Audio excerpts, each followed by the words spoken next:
Hello everyone and welcome back to the 139th episode of the Poorly Planned Podcast. My name is Benedict. You may know me better as BHL Hudson. Here we talk about movies, TV shows, a bunch of nonsense. With me as always is my friend, co-host, and presumably tanned buddy. I can't see him right now, but I'm a guest based on his past couple of weeks. A tanned man. Frederick. I mean, again, tanned is a generous word for my skin type. I'm thoroughly freckled and slightly darker than I normally am, but I also am very sunburnt in places. Oh, brilliant! So you're at least no longer a translucent ghost man. I'm no longer 2 shades from albino. Gotcha. Okay, excellent. We don't have to put you in the window anymore if the power goes out to scare off planes. Exactly. I'm no longer a walking lighthouse. Really? Excellent. Okay. Well, also there are time codes down below today. We're going to be talking bunch of mini reviews, bunch of news. We got a lot of news to catch up on, and some announcements and such. Best believe it. But you any good Spain stories? You've been off vacationing in Spain. We had a little pre-recorded pod last week. How we feeling? How we doing? Honestly, we feeling good. It was a great trip. Just like we went to one of our friends' places who's like she's got a summer house in the north of Spain with a pool and everything. So stayed there for a week, just went around visiting places. I mean, I posted a few on the grams, just went to mountains, lakes, beaches, and then just had some chill pool days. Did a few frisbee layouts into the pool. I did see that.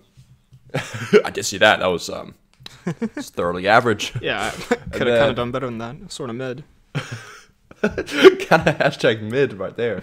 And otherwise, just a really good time. With great food over there, and yeah, I mean nothing outrageously interesting to tell, but just a good old time. Well, that is yeah. I mean that's all we want to hear. We can't always have hilarious hijinks like airport shenanigans and such. We can't always have crocodile dreams, but but no, it sounded like it sounded and looked like an absolutely delightful time. I was mildly jealous because the weather in Denmark was ass last week. What did you get up to in the old DK? Literally nothing. My health app says I haven't walked in months. So my bed has been my home for a week. No, I've just been doing my thing, just hanging out with the family a lot, planning my summer travels. Just been doing my work, just been doing my runs, just been hanging out with people, just having a good time, honestly. And something I have been doing. His life and work ethic through the roof. I do want to open with a quick little epic moment, because I do love watching Jeopardy with the family, as we've established. So there was a question A. One of the questions was, this flag fell from the heavens. What country does it belong to? Whatever. It was Denmark. That was pretty epic. But Denmark. Then also, I'm just going to read this to you word for word, this question that was on Jeopardy last night. This was recorded on June 4th, by the way. Large and in charge, King Shark went nom-nom on a few folks in the 2021 reboot about this group. And I was just so horrified to be watching Jeopardy with the family as I do, and just hear King Shark went nom-nom. So that was went nom nom. That was a little intense. Damn. So anyway, that's what I've been up to. That sounds like nightmare fuel. I'm sorry you had to go through that. But yeah. Anyway, we are back today. We are back. We're gonna be talking all the news we missed, basically. The bunch of trailers. We got Morbius news. You best believe we do. We got, oh my god. How does Morbius news keep coming up? We've got the fifth literally Thor trailer. Weeks and months after the release of the movie. We're going to be talking Obi-Wan, Top Gun 2. Just good shit. So, yeah. That's the subtitle to Top Gun 2. Just good shit. So, Top Gun 2, so yeah. Having a good shit in the plane. I assume Top Gun 2, Maverick, I need some toilet paper. There is a part in the film where he's like, the pressure now is going to feel like you're being stepped on by an elephant. So maybe that would make you shit yourself. Interesting. Answer that, Cruise? Plot hole, question mark? Anyway. Cruise, why do you not shit yourself in the Maverick plane? What's up with that? Not realistic? I thought you did your own stunts. Not realistic? The one time I went into any plane, I shit myself. Time for the mini reviews. First things first, gotta talk about Better Call Saul real quick. The greatest of shows. I'm not gonna spend too long on it because I don't want to spoil it for you. But I will just say, thank you. The last episode, and after this, they've taken like a mid-season break, so I have to wait until like August to keep it going, which is very frustrating, but also very effective. It was possibly one of the most shocking, crazy moments in any TV show I've ever seen. It did leave me a bit shell-shocked. Because I remember last time you said, was it the second to last episode that was also completely crazy? I mean, it's been a lot of it's been a lot of crazy episodes lately, but there was just without spoiling it, it's, I mean, if you don't want to know anything about Better Call Saul, you can skip ahead, but if you haven't seen any of it, like, you won't remember this by the time you get to season 6, but it just is a crazy crossover of stories, because the whole show has basically been Saul's, like, lawyer story, and then, like, the cartel, Gus Fring, Mike story stuff. And it's like they cross over occasionally, but they generally stay separate. And when they now have crossed over, it is the fucking craziest thing. And it's like, it's so shocking. And I can only, like, it crossed over like a very normal real world feeling storyline with like this like underground crime storyline. And it made it feel almost like your own normal life had been invaded by this like crime, like syndicate, cartel violence stuff. It was crazy. So anyway, Better Call Saul fucking blew the roof off the place. That's a bit of a, like, celebratory term. I shouldn't say that. It was a very dark and intense episode. they knocked out of the park. It was fireworks crazy. All around. God, yeah, if you knew what I was talking about, you would see how horribly insensitive that is. But yeah, good times, I guess. Well, bad times, good show. Anyway, go ahead.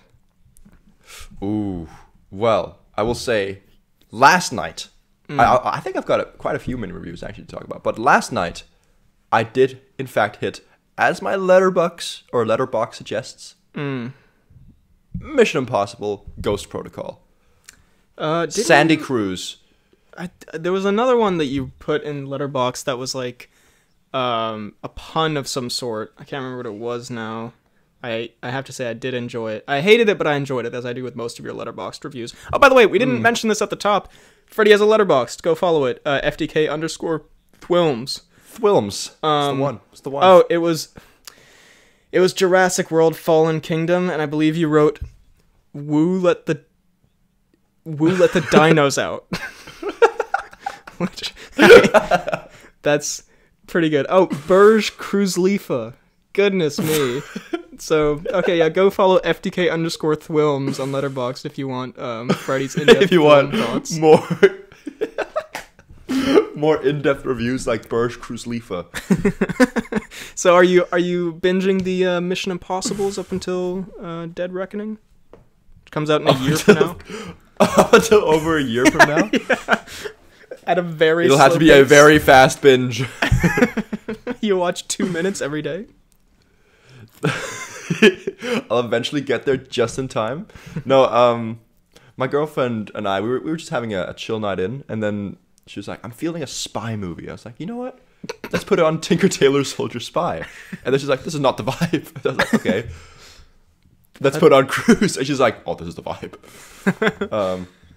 So we put on a bit of, because she's never seen any of the Tom Cruise Mission Impossibles. Not that there's any other Mission Impossibles, but as opposed to the Mark Wahlberg Mission Impossibles. As opposed to the Gary Oldman Mission Impossibles. Yeah, I was like, the first two, not great. Third one, kind of dark and not that, easy to digest. Fourth one, let's watch it. So we started watching the fourth one, and it was a good old time.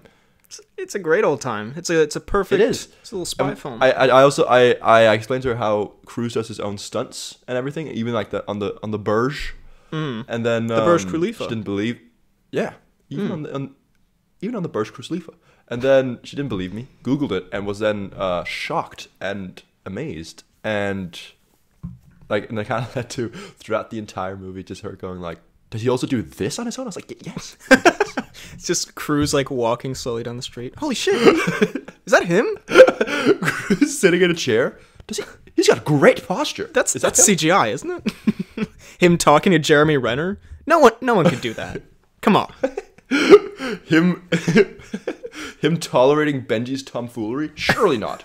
Yeah, no. Ghost Protocol it's also super easy to like sit in and like you don't have to have seen any of the others, you know, like you can just drop into that. I think that's the case with a lot of them, where it's like you don't really need to follow. Like I think in the more recent ones you do a little bit, but at least from like 2 to 5, I don't think you really need to have watched the previous ones. No, they're all it's the wife thing.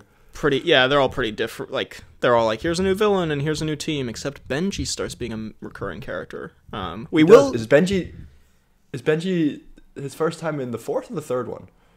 He does have a little cameo in the 3rd, but then he gets an expanded role in the 4th. But we will be disturbing Benji knowledge. Yeah, he actually has 2 minutes and 30 seconds of screen time in the 3rd. But we will be talking, speaking of Benji, a bit of cheeky Tom Cnews later. There may or may not be a little trailer to talk about. Ooh, there may or may not be. Well, speaking of... let's save Top Gun 2, even though that would have been a seamless transition. Speaking of strange things, Cruise, I did also see Everything Everywhere All at Once in the cinema. Oh, I really want to watch this movie. Very good movie. Yeah, it's exactly what it looks like and what you've heard. It's super creative and weird and fucking just, I mean, absurd all over the place. Really funny. Pretty heartfelt too. Just but yeah, the creativity and also like the action, everything. It's just an extremely well made, creative film, and I love the idea of imagining someone having to pitch that to like when something is so creative and so specific. I love having to imagine, like, because you have to get, you know, to create a film, you have to have so many people on board, and like you just have to like trust that this person knows what they're doing when they're. I mean, no spoilers. Like this is not exactly like. When you pitch this sort of idea, like I don't know the exact happenings of everything, but like from what I've seen, it is kind of like just Doctor Strange, but you know, I mean, it's with multiple universe and stuff, right? There is one scene where the characters are fighting over trying to shove a trophy in their ass, and it's like an intense action scene based around that premise, and it's like, again, that's just one example of like stuff you would have to, like, even in the past year when I was in film class, we had to like work on some people's scripts or whatever and you know, create films from them, and this one guy's script who I was working on, like, it was a relatively, compared to this, it was much more simple, and even when he was explaining it, I was sort of like, okay, kind of like, dog, this kind of mid. Straight the fuck up. This is an L. I mean, I had to tell you, but I was like, okay, and then like, and then you put it together. You're like, okay, I can see where his sort of vision was, and yeah, with something on this scale, it's just like, yeah, just imagining having to. Yeah, because like, I imagine the person who writes the script and has kind of like the vision. Obviously, it's much more clear in that person's mind, but when you have to pitch it to a room of producers and directors and shit like that, like, goddamn, like that you need serious skills to be able to like pull that off, especially with this movie, because even as you say, with a simple movie like your idiot buddies, then like even that is like a bit of a, like, it takes a bit of time to comprehend, and then with this mindfuck of a movie, then god damn. Yeah, I will say my only complaint is that it is definitely too long. It does get really repetitive at the end, and you keep thinking the movie's gonna end, and then it keeps going, and then it sort of just like keeps trying to hammer home this point, and it's like, you should have quit while you were ahead, but it's still very, very, very good. So definitely recommend that one.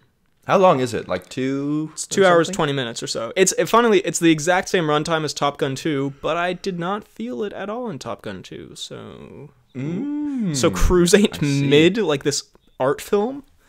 No, it's very good. It's very, very good. All right, let's see. Killing Eve, the first season of that show. Have you heard of this? I've heard of it. I think my parents watched it a little bit ago. Watched the first season in a good like 2 days maybe. I'll say it seemed like at first I was a little bit doubtful when I started. Like the first 3 episodes or so, I'll have to say, actually very enjoyable. That's like very, very good.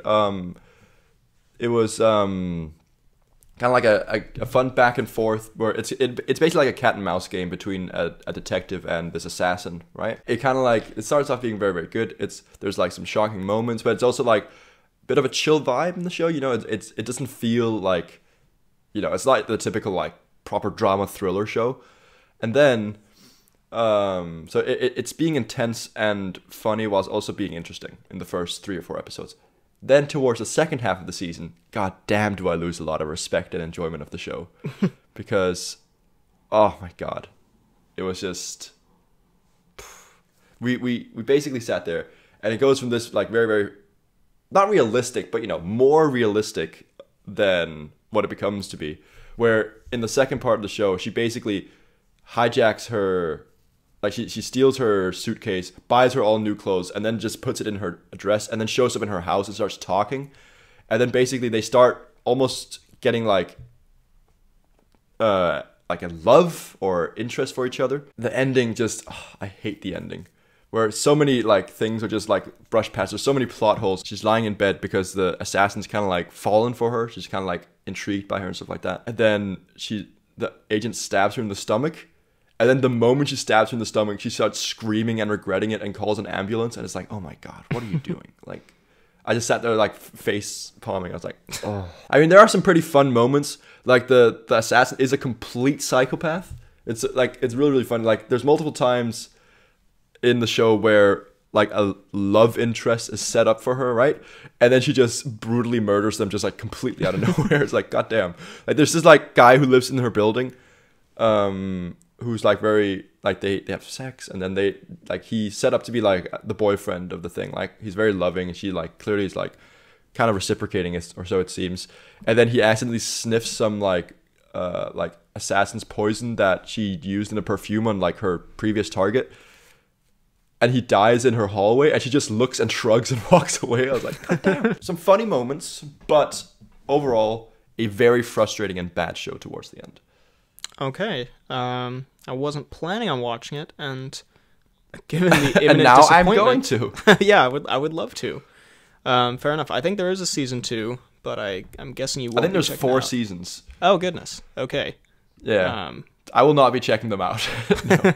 I'll breeze through these next 2. I did watch The Northman.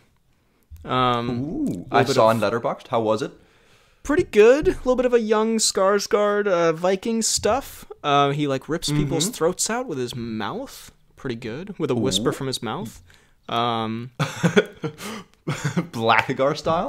Very cool. No, yeah, pretty dark and intense and brutal, and yeah, it's like great atmosphere and great settings and action and whatnot and visuals. It's just the story and the dialogue are a little bit #mid, if I do say so myself. Oh, I see. As the writer of Green Eyes.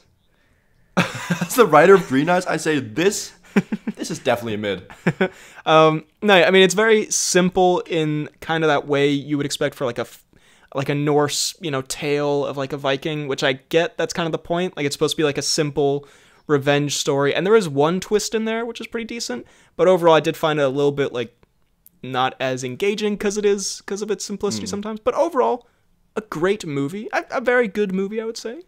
And then I see. I really wanted to watch it. Then my friends watched it and said it was really bad. Then I didn't want to watch it, and now you say it's good. So now it is good. Watch it again. I think you would like it. I think you would like it for the atmosphere and like the kind of that like ancient Norse brutal, violent, kind of thing. It does also have a sneaky Defoe and Hawk pretending to be dogs scene, which I think you would enjoy. Okay. I'll give no further context. That is thoroughly confusing. Oh, it is. Isn't it ever? But yeah, no, good stuff, I guess. And then real quick, I guess not super quick because it will be in the thumbnail probably, but Obi-Wan, I have been watching that for, I think, it's been 3 episodes now, and pretty okay, pretty good. Ewan's great, and there are some standout moments, some pretty bad writing at times, like some sort of really goofy sounding, not realistic dialogue, especially from Ewan, where he just like suddenly is kind of a dick sometimes, then suddenly isn't. There's a good Obi-Wan, there's spoilers, kind of, not really, it's all over the place. There's Vader in the latest one, and they have like a pretty cool interaction. Overall, yeah, it's okay. It's not Mandalorian level, but it's pretty okay, I'd say. Would you say it's better than Boba Fett, or? I didn't watch Boba Fett, but I'm gonna say yes. Okay. Because Boba Fett looked I hate to be such a like controversial and varied reviewer, but it did look a bit mid, which is we're just becoming a podcast where we just say everything that's mid. I knew it was coming, and it still got me. Yeah. So anyway, that's that. I mean, I want to watch it, but at the same time, I don't know if I can be bothered to. Yeah, it's not. I wouldn't say it's like an urgent needing to be on the watch list. Okay. The only reason I wanted to watch Boba Fett, which I ended up not doing, was because apparently, spoilers, the Mandalorian shows up for like half of it. Yeah, and I do like a bit of Pedro Mandalorian scale, you know. I love that character, and that being his exact name. Yes. Moving on, I've got one that I think we both, I was gonna say are passionate about. I don't know if we're passionate about it, but we both very much enjoy. I watched A Cheeky Game Night. Is a very good one. Yes. It is a great one. I feel a movie that's flown very much under the radar. Yeah, but it is a delightful. I don't hear many people knowing or talking about it, but it is such a delightful movie. Yeah, just like good vibes all throughout. Bateman gives a brilliant performance. I love Rachel McAdams in it as well, and just there's some nutty Winston moments. Winston Bishop. Is that him? Oh my god, I totally didn't even realize that was. I mean, I've watched Game Night before. I'd never seen New Girl. Yeah, it's true. But yeah, it's a cheeky Winston, and he's so good at it. And like he's actually not like one of the main, like I mean, he's one of the side characters, but he's so delightful. Whereas like he's been in a relationship with his wife/girlfriend. I think they're probably married at that point since they were like 14. And then during a drinking like Never Have I Ever game, she drinks to having slept with a celebrity. and he basically looks at her like, babe. Basically, a personal conquest ensues of him trying to figure out who it was she slept with. Yeah, no, that's a great movie. It's a underrated comedy of the 2010s. Should we have a lot of news to hit. Ooh. So are you out of mini reviews? Because I have Top Gun 2, which I think maybe we save for after the news, just for a quick little discussion. Ooh, okay. I don't think I've got any other ones. I do have just one. I watched the latest Jurassic Park. I mean, not great. Didn't love it. Yeah. Liked some of the dino stuff, but yeah, go on. Okay. In terms of news, yeah, we got a lot of stuff here. So first of all, did you see Winnie the Pooh Blood and Honey in the works? What? Oh, you did not see this. Oh, good. Okay. Blood and Honey. They are so this year, I think, Winnie the Pooh fell into public domain. So basically, I feel like I did see a post about this. Yeah, actually. anyone can make anything they want with it. And as a result, a horror film is being made, live action, called Winnie the Pooh Blood and Honey, about Thank God. From the pictures, it looks like have you ever seen The Strangers where they like wear the masks? It looks like like a mask wearing serial killer. So it looks like a guy who dresses up as Winnie the Pooh and like kills people. Piglet. Well, there is a pig. It doesn't look like Piglet, but yeah, and they just like kill people. Looks like a generic slasher thing. Anyway, I just putting a delightful twist on a beloved kid's story. Yeah, I mean, I kind of low-key hate it, but it is kind of amusing. But also, fuck off. You're just making like a bad horror movie and you're slapping a well-known brand on it to get some recognition. And it's like, I don't know, not crazy about it. I'm also a pretty big Winnie the Pooh fanatic. How many... From 0 to 10 heffalumps, how many heffalumps would you give this? Half a heffalump. Fuck you. Sorry, that was mean. That was I'm literally working on a video where I'm talking about like why, like how film criticism and like online culture, everything's so like angry and hateful. And then I come on here and I go, yeah, I'd give that like half out of 10. Fuck off, and then just move on. I'm sorry. I should. Delightful hypocrisy. Yeah, I kind of mentioned in the video, but yeah, this podcast is joking in nature. I'd like to say. Also, I'm a bad person. I'd actually give it 7 heffalumps. Yeah, no, still the fuck still off. Still looks ass though. Still looks super mid though, for being honest.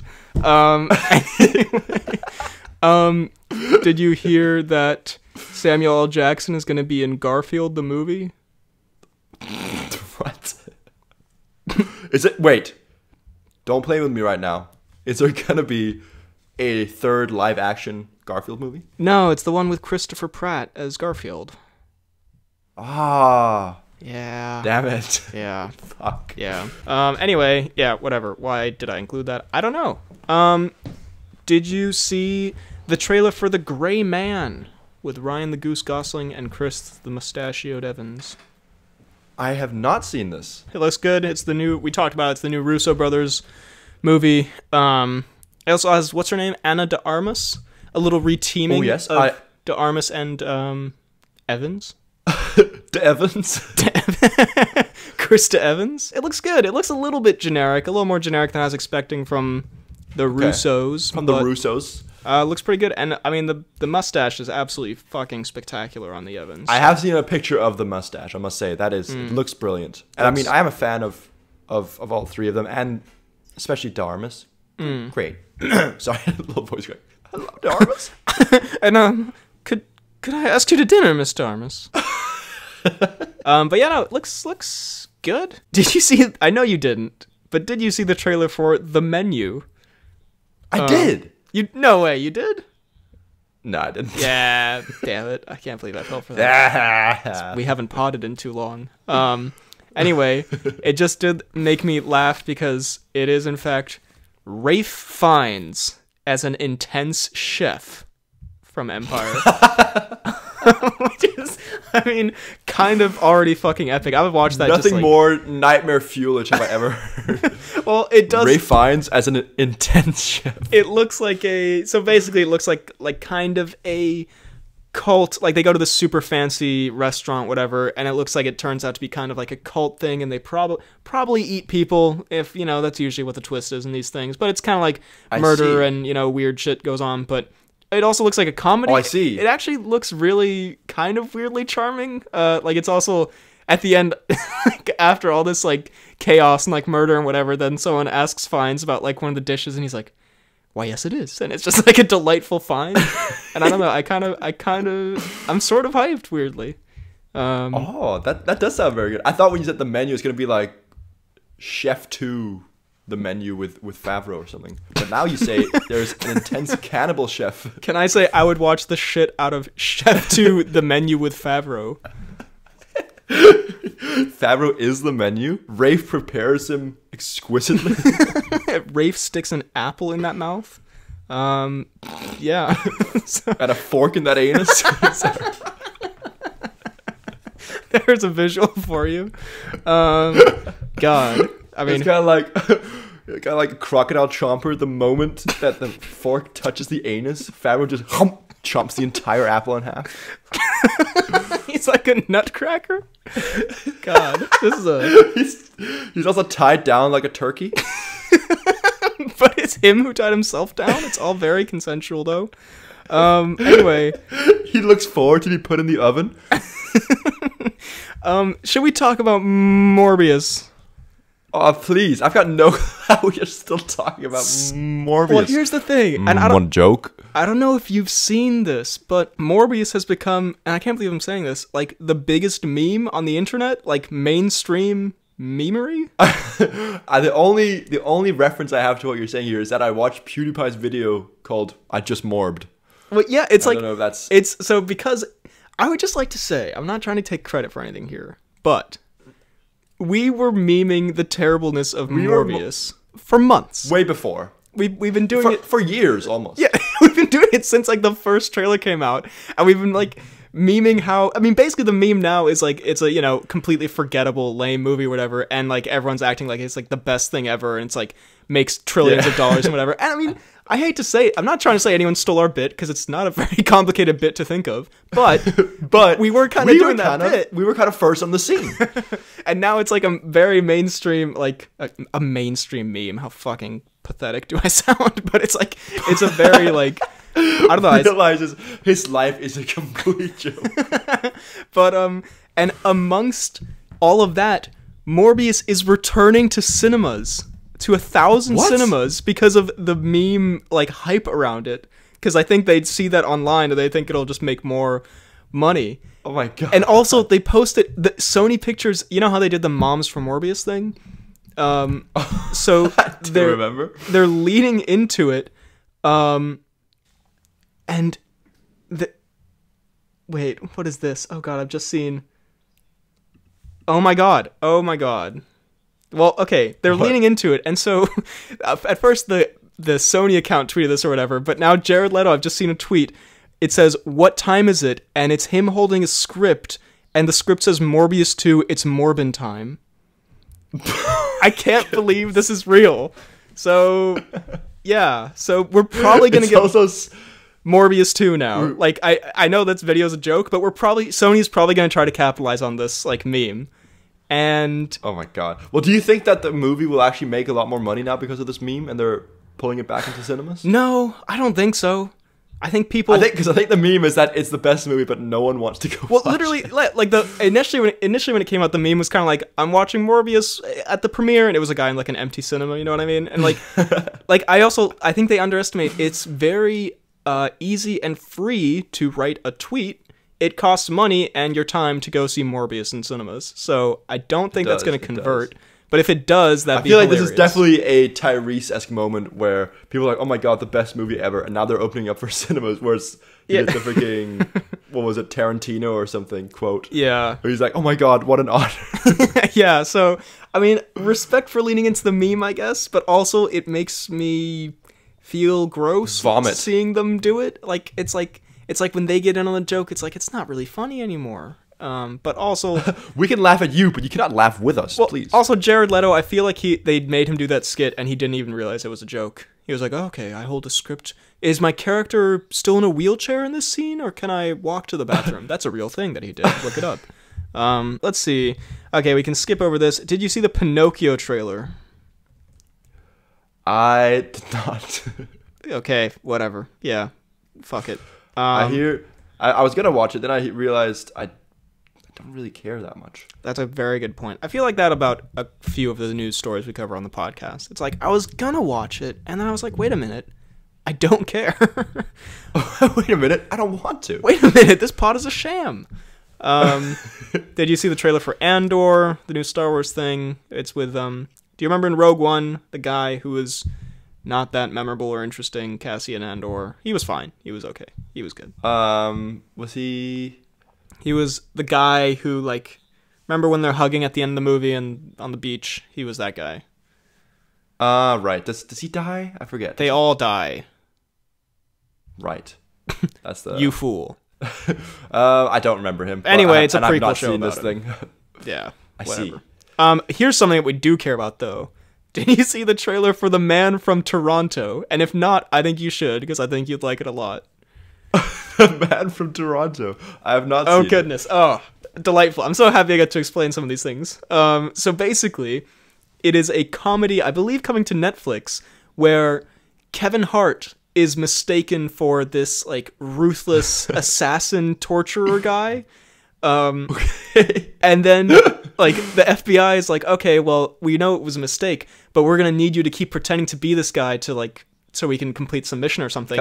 Kind of infiltrate them or something. Yeah, and then Kevin meets and has to team up with the actual assassin torturer guy, and it is none other than Woody Harrelson. Oh my goodness. And it is that sounds brilliant. Hart Harrelson buddy team up of, like, assassin world torturer or whatever. And it looks very nutty, probably terrible, but also I am weirdly excited. Not very good.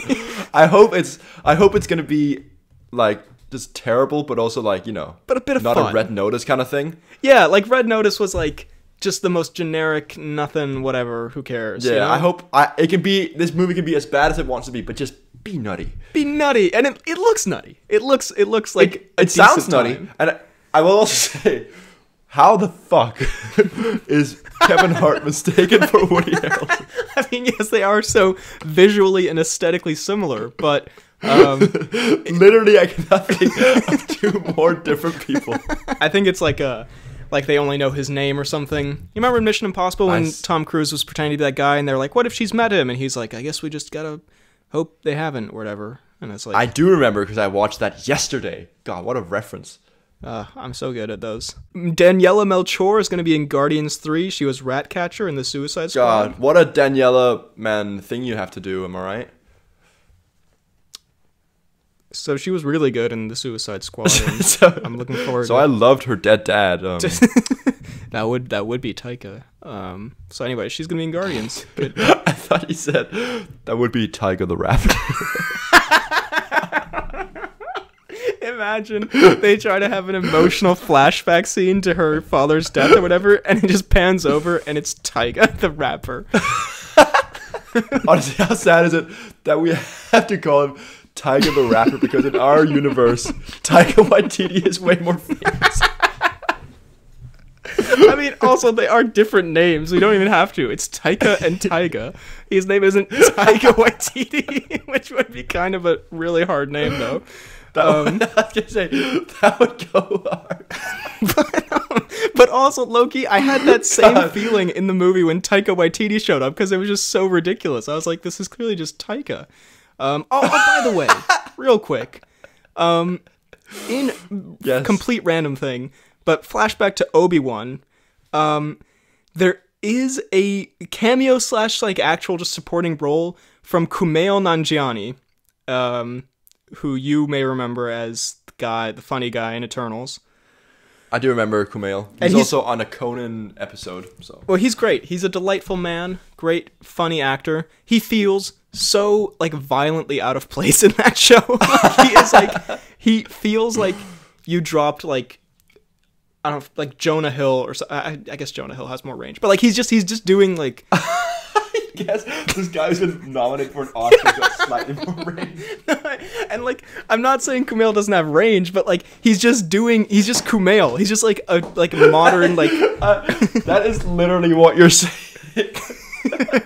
But like he's No, he's as rangeless as I've ever seen. Let's say he doesn't have range. In this specifically, he's just doing his like comedy bit, and it like, especially in the Obi-Wan side of things, where it's like, it's quite serious and it's sort of like very grand and like Obi-Wan, like you must go and do this, and then Kumail just shows up and he's just doing like his like comedy set. It's not like bad. It was sort of like interesting, but I was just like. It felt so horribly out of place. It was very funny. I will say, I haven't seen much of his work. I don't think you can call what Kumail Nanjiani does his work, but I haven't seen much of his art forms.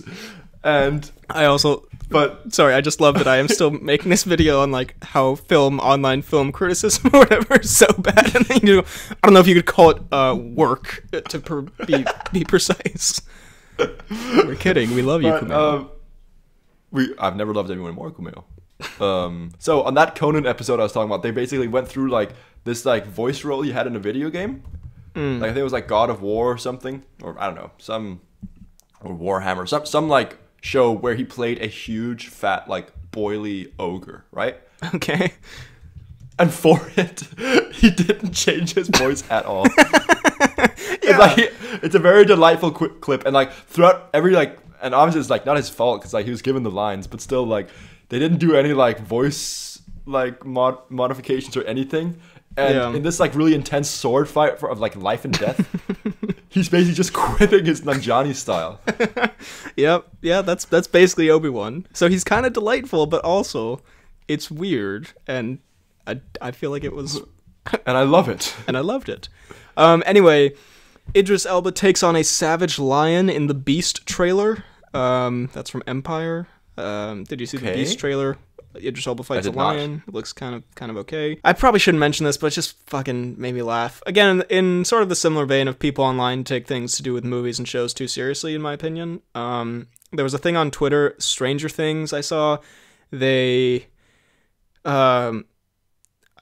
apologized for forgetting a character's birthday in the new season, and now I haven't seen it, so I'm not, keep that in mind. If what I just say from now is very dumb, because I haven't seen the new season, so I don't know if it is important to the story at all, but I'm guessing it isn't if they forgot about it. I think it's like maybe just like a little detail that like an episode took place on a day and the fans were like, wait a minute, that's that person's birthday.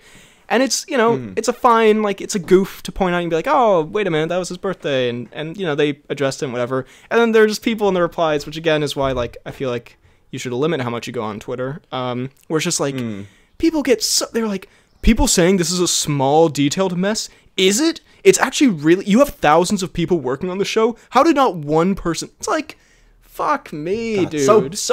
So butthurt. What the hell? Over a birthday. Like, over... Again, wait, so is it the actor's birthday or a character's birthday? A character's birthday. Which, again... What? I haven't seen Even it. stranger. But I'm gonna assume... Stranger Thing? But, yeah, it's just like... Yeah, this is great content. Just two complete imbeciles. But it is... I mean, I'm just like... I say this with all due respect. Go outside. Like, I mean, I'm sorry. It's like, dude, this is not. It's not that. It's not that when deep. the people running a podcast tells you this, please. Dude, we're you telling know you've you. overstepped. Like, come on. Yeah, it's also, fucking what was it? There was something else. Yeah, it's just, like I forget people's birthdays in my real life. You know what I mean? Let alone like, one of the kids in Stranger Things.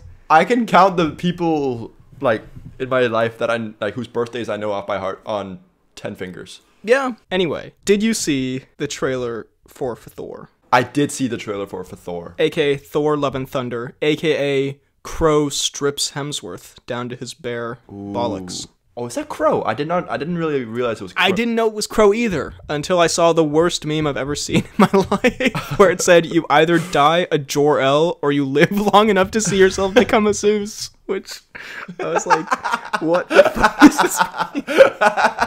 Again, not being mean in my criticism of things, but also it was the worst thing I've ever seen. That's so good. Anyway.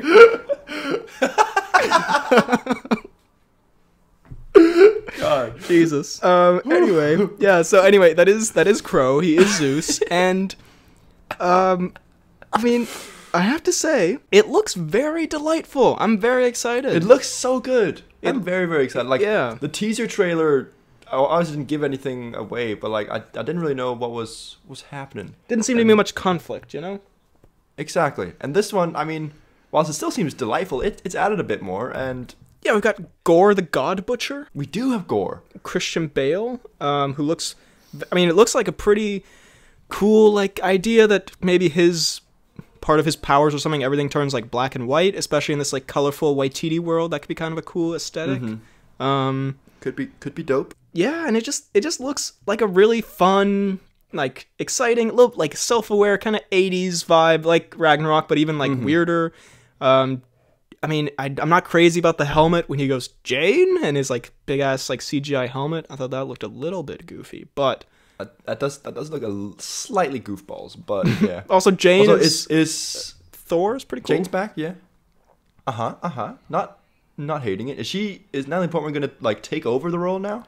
No, I think. I mean, maybe, but I think this might just be one last one for the road. She might though. I just considering she wasn't like she did the 2 Thor movies and then she like didn't appear in any of the others. It doesn't seem like she would want to like sign on for like a multi thing, especially at this point in her career. Not that her career is going down or anything. It's spiraling downwards. No, it's just like I don't know. Got about as much range as Kumail Nanjiani. No. We can't be mean. It's just like if she didn't want to do it before, I don't know if she want to do it like now even more so. But hey, it looks cool, and I like Thor's not having gotten over her at all. It was kind of amusing. It looks just fun. It looks like a fun old It does time. look like a fun time. And is Goldblum going to be in it? I feel like he was, right? I think he. I don't know. He's not confirmed. He might have a cameo. Although he may be too busy going. You made a promise to a dinosaur. You made a promise to a dinosaur. Alan! Why? Moving on swiftly. Anyway, Thor looks awesome. I'm really excited, honestly. Then, should we talk real quick before we jump into the Tom Cnews? A little Tom Kenobi. Ooh, Tom Kenobi. We do have Top Gun Maverick. I don't think you've seen it yet. I've not seen it yet. I was going to go watch it yesterday, and then the screening was canceled for some reason. Okay, it was too fucking dope. It was too fucking good. I won't spoil it then, but I will say, fucking awesome movie. Like, yeah, genuinely my favorite movie of the year so far. Ooh, I was okay. I wasn't expecting that much from it. I thought it would be, as the kids say, kind of mid, honestly. But I hear the kids like to use that expression. But we're gonna be in like 2027, still saying mid. It was everything you could possibly want. I mean, no spoilers, but it does open with Danger Zone. I'm just saying, ooh, it's incredible. Okay. And like all the nostalgia bait stuff that like these movies, these like, you know, sequels to 80s movies, whatever, usually it's kind of annoying that it's like basically just nostalgia. It all works, like it all feels in service, and it's like it's cheesy, but it's aware it's cheesy, but it like leans into it with this sincerity and this genuineness, and it's just it's exciting. The flying scenes are like exhilarating and look super realistic because they did all that stuff, although no one does shit themselves, which as we've established I have a problem with. But unrealistic. It's no, it's so fun, it's heartwarming, it's long but it doesn't feel that long, you know, like it's just it's That's what I always say to the missus. In that exact tone. It's long, but it doesn't feel that long. I'm just warning you. Your expectations may be too high. It's like way above average. I can't recommend it enough. I think you'll really enjoy it. I mean, like, yeah, don't go in like expecting. It's not like a life-changing movie. It's just exactly what you want from it. It's like a cheesy, fun action movie. I look forward to seeing it. I do have a couple of notes here that aren't spoilers, but I just feel like we should address. Okay, please. First of all, this is not about the movie, it's just about me seeing it, and I'm gonna walk carefully here because we love Gintofte Kino. We're big fans. We are huge fans. It was where episode 100 was filmed. It's a great cinema regardless. I will say, the owner, maybe kind of mid. He may be getting slightly too big for his boots, and I say this jokingly. Okay. I just like to say he's great, and it was all good. But he did they play the commercials, and they now have like a lot of commercials at Gintofte. They didn't used to have as many. And it's like, okay, it's fine, you know, you got to do what you got to do. But then after the commercial, I'm like, okay, time for the movie. And then the owner comes out on stage, and he comes up to like give a little and starts stripping. No, he comes up to give like a little like presentation about it. He's like, and he's a nice guy. He's like a charismatic guy, whatever. But he's sort of like, he starts talking about the movie, and he's like, so it's been 36 years since Top Gun, and you know Tom Cruise looks the same. I bet it's like the G-Force that does it, and everyone's loving it. It's kind of like a comedy set. And I'm like, okay, you know, cool, but also everyone's loving it, but me. I'm kind of like, okay, but we kind of sat here for like 20 minutes watching commercials. Like, I kind of want to start the movie now, but you know, okay, it's fine. And he just kind of like, so yeah, I don't want to be a grumpy Grinch about it, but it was just funny because then he gives this like speech about like, you know, how great it is we're all there, and it's like, okay, that's nice, you know, clap clap. And then it cuts to the movie, and then Tom Cruise shows up on screen, and he goes, hey everyone, just want to say thanks for coming to see Top Gun in the cinema. I'm like, someone just told me thanks for coming to see Top Gun in the cinema. I've already gotten it. I'm here. Show me Top Gun. So anyway, so that was my... God, the way you talked about that owner of Gintofte Kino, I've never heard anything more condescending. So thank you so much for being here and supporting my business. Yeah, clap, clap, go on, baby.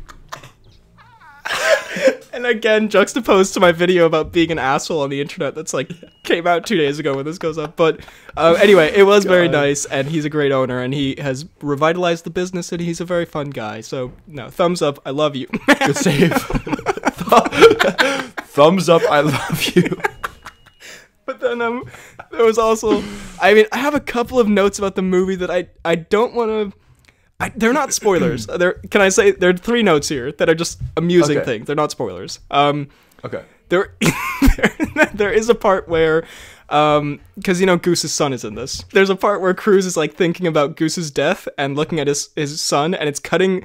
But his son is having this like absolutely bananas like piano performance in the bar, and so it's like this really somber moment where it's cutting from like footage of Goose's death to just Miles Teller absolutely just fucking rocking out, and it's a little bit of an amusing moment.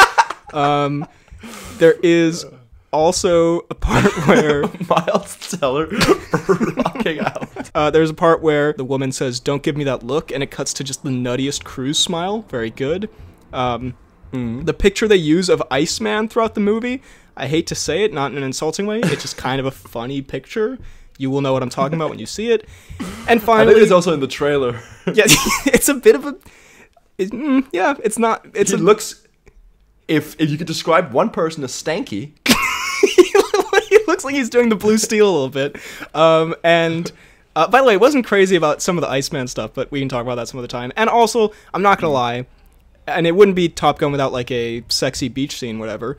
But there was a sexy beach scene, and I don't know how to feel about the possible sexual tension between Cruise and Teller, because there is kind of like a father-son dynamic there, and it did feel, I know I wasn't the only one who picked up on it, it did feel a little bit saucy on that beach between them. So anyway, that's all I have to say.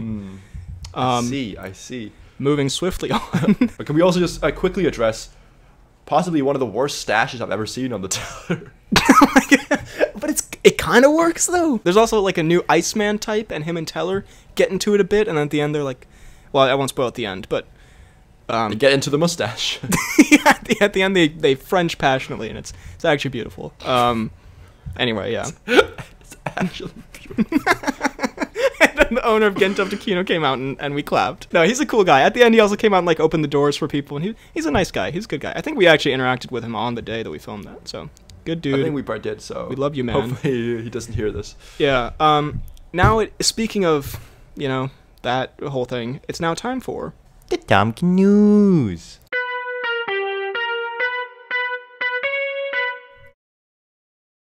Now, we do have a really nutty piece of Timecodes, but I'll save it for another time because it's more timeless. We do have from this past week the Mission Impossible 7 trailer, which was a while ago. But what'd you think? What'd you think of the trailers? Honestly, looks very, very good. Looks very good. It's again, it's like a bit over a week since I saw it, so like I don't remember exactly what happens in it. But I mean so like plot wise, or obviously you don't get the whole plot reveal, but like the plot didn't seem like the most invigorating one of like all the Mission Impossible ones, but otherwise like the action and the interactions and stuff, and I mean also the way they did the trailer, slightly strange with like the voiceover instead of Cruise talking. It did feel like a weird structure for a trailer. It was kind of like weirdly slow, and then it kind of built. But yeah. I think and then Tom Cruise jumped off a cliff. That part did make me laugh because I mean, it's obviously a crazy stunt, but like it just does kind of like, because they cut away before he opens the parachute, it does just look like that's just like he's killed himself. He dies there. That's the end of the movie. But yeah, so Lele pointing this out, it kind of seems like an homage to all the Mission Impossible films. Like he does like the close-up magic thing from the first one, and the guy who's talking to him at the start, I think that is the guy from the first movie who's like who's like the snivelly CIA guy when he like puts the gum on the restaurant on the fish thing or whatever. I don't know what the fuck I just said, but you remember the scene. And I've got no clue what I just said. Yeah, and it does look like, it has sort of elements of everything of the other ones, which I guess it makes sense because it's sort of a conclusion. But I thought it looked cool. The way it kind of built felt very like, felt kind of epic, felt sort of prestigious almost. I did really enjoy the cut from the Tom Cruise title card to him just absolutely doing the Tom Cruise run. They know what we're here for. They know we're here for the Tom Cruise run. They definitely know what we're here for, yeah. I thought it looked great. Haley Atwell's in it. She's a great actress, and also may or may not be my childhood film crush. So, big fan of that. So, kind of love that. So her and Cruise were dating? They were dating when they were making this film, I think. So awkward? So that gonna be a hella tense press tour? Question mark. Who knows? So when they hug, are they actually trying to wrestle? So when she slaps Cruise in the face at the premiere, is that like symbolism? Or is that like an homage to Will Smith? Like, what's going on? Also, I do have the Instagram page open, and I do love that the profile photo is Will Smith from Hitch. It's very good. Anyway, Mission Impossible looks very good. Now it is time for the announcements and such. We're going to hit some comments and some quick things real quick. First of all, Movie Guy sent in an email where he not revealed, I mean, it was all public, but he showed that he had left a comment 4 years ago asking us to rank the Harry Potter movies. And then Super Jordan Archives replied 4 years ago, Frederick sadly hasn't seen them. And in his email, he wrote, Freddy was given 4 years to watch all the Harry Potter films, but he didn't. Classic Freddy, which I agree. What a joke. Very, that is a bit of a... What a joke. Let's see some comments on Pod 137 real quick. The FDK Thwilm's letterboxd is golden, just like its name from Movie Guy. Thank you, Movie Guy. Thank you. Freddie... Means a lot. Josie says Freddie probably didn't like Civil War because Sebastian Stan didn't take anyone's ass in the movie. Just very good. Also, probably very accurate. A Tan says, pretty excited about She-Hulk. Another great pod, especially since Wong is slated to make an appearance. I did not know that. I did not know this. Wong is just fucking everywhere. Not like literally, but he is everywhere. Like a, you know. I mean, I don't doubt the first part as well. He also writes, I think the Triangle of Sadness's three corners are vomit, poop, and Woody Harrelson himself, which is a horrifying image, but very... All very synonymous. Also, Josie responds, Daredevil is also rumored to appear in She-Hulk, so this show is going to have three legendary characters, Coxathan, Wong, and Mark Ruffalo. That's crazy, actually. That is actually very crazy. Cal W writes, the part where Freddy and Benedict start sucking each other's toes was weird, but overall, very good episode. I see. Not sure what to make of that. Thought you edited that part out. Yes, shit. Harry Hammond says, another goofy and fantastic pod, guys. Thoughts on the upcoming Bullet Train starring Brad Pitt? Are the Pod Boys going to see Baz Luhrmann's Elvis? I'm quite excited for Bullet Train. I think it looks like a very good time. Yeah. Bullet Train's genuinely one of my... the more I watch the trailer, like, the more hyped I am for it. It's probably one of my most hyped movies of the year, honestly. It looks very fun, and the John Wickathan Deadpool 2 guy is on it, I think. And I think Elvis is coming out later this month, and I definitely want to go see it. It looks pretty cool. Looks pretty interesting. Tom Hanks is a German man. Some think I am the villain of this story. Yes, that is exactly. That is what he is. Connor Beer says, bruh, Civil War is one of the best Marvel movies. Freddie, you crossed a line. Okay. Fight question mark? So, I mean, if I die in the next few days, you know it was Connor. Connor Beer. And Sean Grant says, sorry, that's just such an extreme reaction to have, I just realized. And Sean Grant says, would be interested to hear your guys' thoughts on Stranger Things 4. Haven't seen it yet, and I don't think I saw Stranger Things 3 either, so maybe a while. I haven't seen any of Stranger Things, so I need to get on that. Man, that is pretty strange. And then on Pod 138, ZJ says, confession, I've never seen most of these except for parts of Fantasia and Winnie the Pooh. That's fair. We also basically hadn't seen any of them. Yeah, there's a lot we hadn't seen. He also says, not related to the pod, but the first thing I saw when I opened Instagram the other day was a picture of Freddy's bare ass. Yeah, I've been meaning to talk to you about this. I see. I'll be perfectly honest with you. And, this is friend to friend here, just being, a good buddy. Not nuts about your Instagram the past little while. But it's it is what it is. What do you mean the past little while? You do you, man. You do you. Then Joe C says, Pinocchio scared the shit out of me as a kid. I don't know why, just everything about it, especially the whale, made me shit myself. Fair. It's a creepy movie, creepy whale. I guess, I can't remember. And Panda Man Tan says, all of these old-timey Disney movies, for the most part, creeped me out. They all felt weird, except for maybe The Jungle Book. I think the weirdness dissipates as the movies get more recent, but there's a strange feeling for most of them. As usual, great ep. I kind of get that. Yeah, they do have kind of a little bit of a creepy vibe. Some of them, yeah. And then on the fan page real quick, I think there was a video of Tom Cruise talking about Colin Farrell. Oh, he was doing an Irish accent, and it was actually a pretty good one. There was the Jungle Book poster with Whiz Bang written on it, which I did enjoy. Also, on the pod out of context thing, which is still posting great stuff and great stories, there was... What was it? Oh, yeah. He posted the thing about, like, my airport story of me having to empty, like, half my suitcase or whatever, and I believe Panda Man Tan commented, really putting the L in BHL. So that was a little bit like uncalled for, but also made me laugh very much. Damn. That is what a pun. So anyway, putting the L in BHL. So yeah, that's the episode for this week. Also, this was recorded last Saturday, so there's probably some stuff that came out this week, but it's as up to date as we can get. We'll be back with more, the news and announcements and such from the past week in the next episode we do that isn't pre-recorded. Anyway, exactly. I hope you enjoyed this episode. If you did, drop a like, subscribe, hit the bell button, leave a comment down below what you think of what we talked about and of the episode, and tell your friends about the pod. And if you're listening on YouTube, we're also on Apple Podcasts and Spotify. Please leave a 5-star rating, leave a nice review, hit that follow button, and again, tell your friends. Twice. Do it 2 times. 2 times is better than 1. There are the fan pages linked down below, the fan-made TikTok link down below, and you can find me on YouTube, BHL Hudson, Instagram, Twitter, BHL_Hudson, TikTok, BHL Hudson, Letterboxd at RealBHL and you can email the pod at bhlhudsonvids@gmail.com. You can find me on Instagram at... What the fuck did I just do there? You can find me on Twitter. Sorry.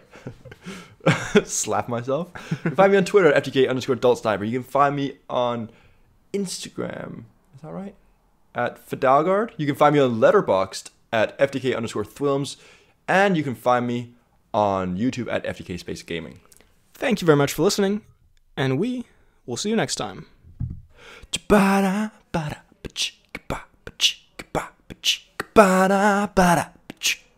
Goose is dead.